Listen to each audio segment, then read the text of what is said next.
Hello audience, আসসালামু আলাইকুম। আশা করি আল্লাহ তাআলার অশেষ রহমতে আপনারা সকলে ভালো আছেন। আলহামদুলিল্লাহ, আমিও অনেকটাই ভালো আছি। কৃতজ্ঞতা জ্ঞাপন করি সেই মহান রব্বুল পাক আলামিনের প্রতি। আজকে এই সময়টাতে অসংখ্য মানুষকে হসপিটালের বেডে নয়তো বা কাউ অ্যাম্বুলেন্সে এক একজনকে কিন্তু এক একভাবে রাখছে। তো আলহামদুলিল্লাহ, আমি কিন্তু অনেকটাই ভালো আছি এই সময়টা অন্তত। তো আল্লাহ তাআলা আমাদের প্রত্যেককে একটা করে সময় দিয়েছে, প্রত্যেকটা মানুষেরই কিন্তু 24টা ঘন্টা দিয়েছে। এই 24টা ঘন্টাকে কে কীভাবে কাজে লাগাচ্ছি এটার উপর নির্ধারণ করতেছে কিন্তু আমাদের জান্নাত, এটার উপর নির্ধারণ করতেছে আমাদের রিজিক, এটার উপর নির্ধারণ করতেছে আমাদের ভবিষ্যৎ। তো আমরা এই সময়টাকে যদি কাজে না লাগাইতে পারি তাহলে কিন্তু আমরা অলসতার দিকে বা আলসেমের দিকে ধাবিত হব। তো এই যে আলসেমে মানুষকে কিন্তু আল্লাহ তাআলাও পছন্দ করে না, অলস জাতিকে আল্লাহ তাআলাও পছন্দ করে না। তো এই যে আল্লাহ তাআলার পছন্দ অনুযায়ী যদি আমরা পথ পরিদর্শন করতে পারি তাহলেই কিন্তু আমরা ভালো কিছু করতে পারবো। ভাই, একটা আজকে আমরা যে বিজনেসের মধ্যে আছি, তো বিজনেসটাকে গ্রো করার জন্য আমাদের কী করণীয়?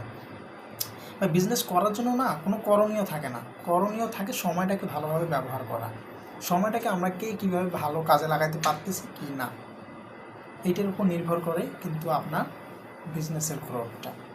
তো এই যে বিজনেস সময়টাকে আমরা কীভাবে করব, কীভাবে করব, এটা কিন্তু সব কিছু নিজেদের উপরেই ডিপেন্ড করে। তো এই যে সিস্টেমগুলো আমাদের অবলম্বন করা লাগবে বা টেকনিকগুলো আমাদের অবলম্বন করা লাগবে। যে টেকনিকগুলো কি, আজকে ভাই আমাদের এই বিজনেসটা না একটা ইন্টারন্যাশনাল বিজনেস। তো ইন্টারন্যাশনালভাবে বিজনেস করার জন্য আপনাকে কী হতে হবে? অবশ্যই একজন ইন্টারন্যাশনাল ব্যক্তি হতে হবে।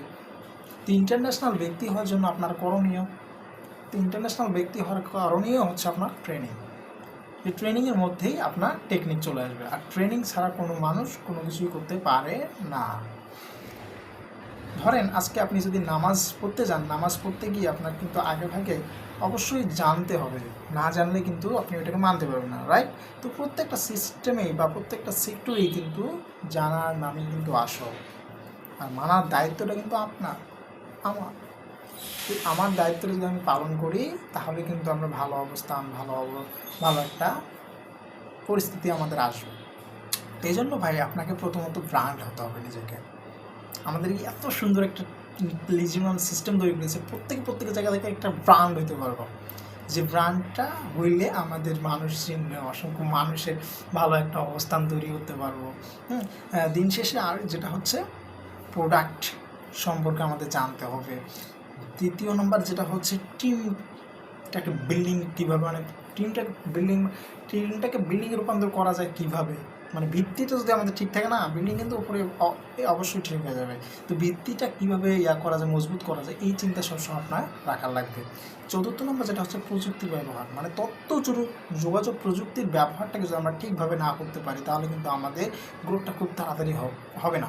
এই জন্য আমাদের গ্রোথটাকে তাড়াতাড়ি করার জন্য আমাদের প্রযুক্তিটাকে ভালোভাবে কাজে লাগাতে হবে।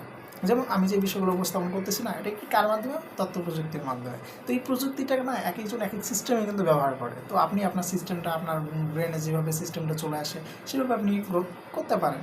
এর পঞ্চম নম্বর যেটা হচ্ছে নতুন প্রসপেক্ট খোঁজা। আর ষষ্ঠ নম্বর যেটা হচ্ছে, যেটা না বললেন না, খুবই একটা ইম্পর্টেন্ট একটা বিষয়, সেটা হচ্ছে মানে নিজের